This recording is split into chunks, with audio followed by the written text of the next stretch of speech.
Hey guys, so I'm going to be doing a book review on this following book. The book is Basic Kanji Book Volume 1. This book teaches you 500 basic kanji.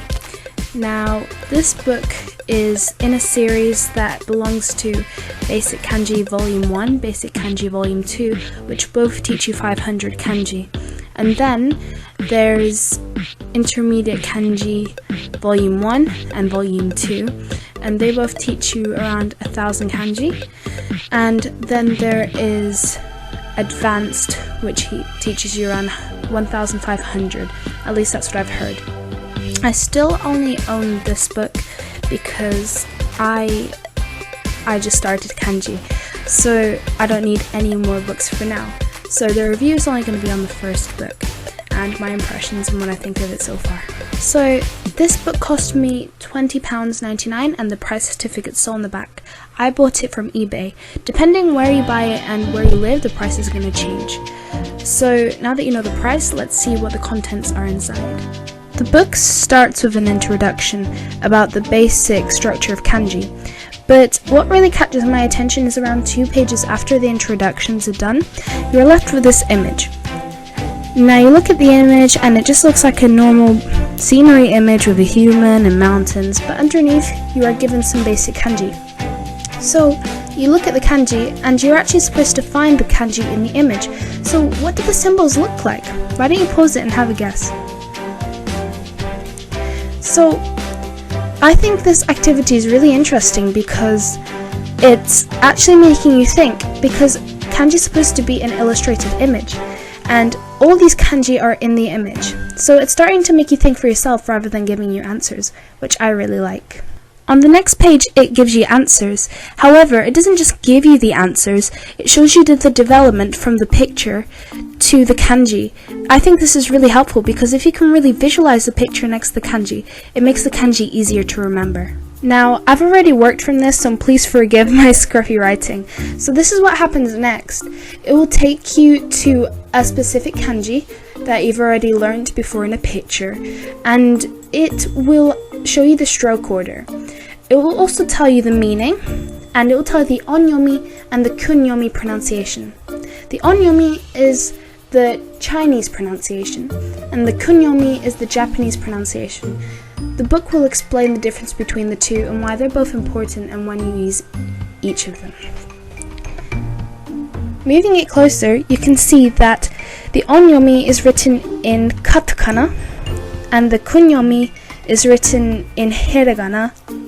So, the reason why it's obviously written in katakana is because it's not Japanese. So that's the way you have to differentiate them.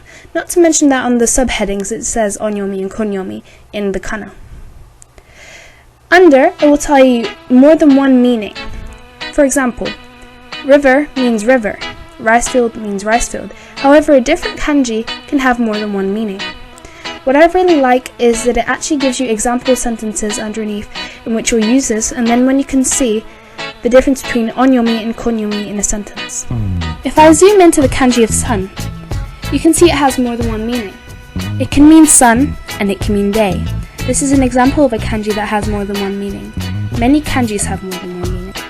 As you can see, this book is full of knowledge of kanji, and I really like the way it sets out. It seems to follow the structure all the way through the book.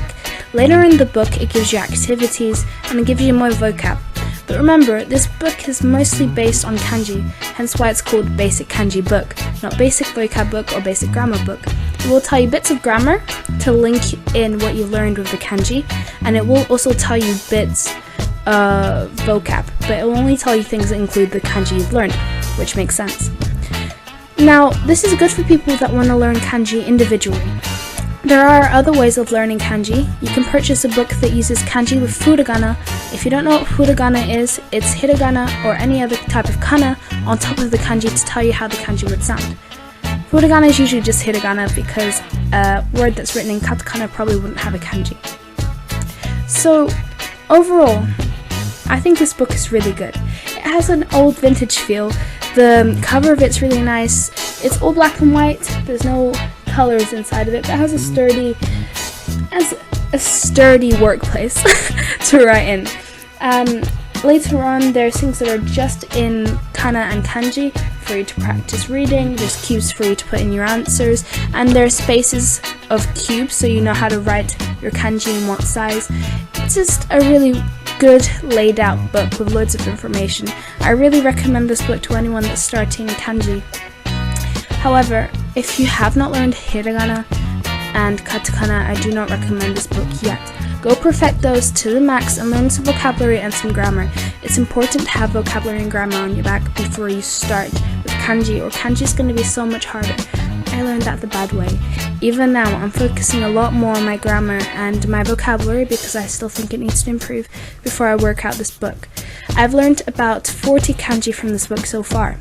However, I had to take a bit of a step back and go back to vocab because I'm starting to find this book really hard because of my low lack of knowledge in vocab and grammar. So those are all my tips to you. I will link below where you can purchase this book if you're in America or if you're in England or Canada. If you want other buying options, I'm pretty sure if you search this name online, you will be able to find it somewhere. I hope this was helpful for you guys, and good luck with your Japanese studying. Mata ne!